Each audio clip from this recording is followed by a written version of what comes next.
اعوذ باللہ من الشیطان اللعین الرجیم بسم اللہ الرحمن الرحیم السلام علیکم یا علی مدد۔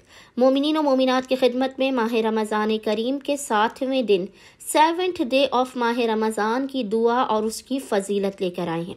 سب سے پہلے مومنین کی خدمت میں ماہ رمضان کے 7ویں دن کی دعا کی فضیلت بیان کریں گے۔ ماہ رمضان کے 7ویں دن میں پڑھی جانے والی دعا کی بے پناہ فضیلت ہے۔ اس دعا کو پڑھنے والا پل صراط سے آسانی سے گزر جائے گا۔ اللہ رزق کے خزانوں سے اسے وسیع ترین رزق کو عطا کرے گا، اسے گناہوں سے بچنے کی توفیق عطا کرے گا، اسے اپنے عبادت گزار بندوں میں شامل کر لے گا۔ اگر وہ گمراہ ہوگا تو خداوند متعال اسے ہدایت دے دے گا اور اس کے دل کو، اس کے ذہن کو اپنے ذکر کی طرف لگا دے گا۔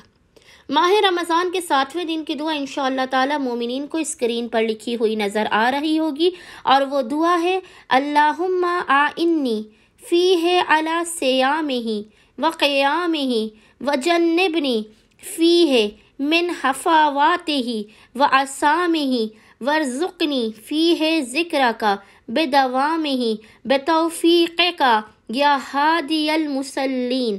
اے معبود، آج کے دن مجھے روزہ رکھنے اور عبادت کرنے میں مدد دے، اور اس میں مجھے بیکار باتوں اور گناہوں سے بچائے رکھ، اور اس میں مجھے یہ توفیق دے کہ ہمیشہ تیرے ذکر و فکر میں رہوں، اے گمراہوں کو ہدایت دینے والے۔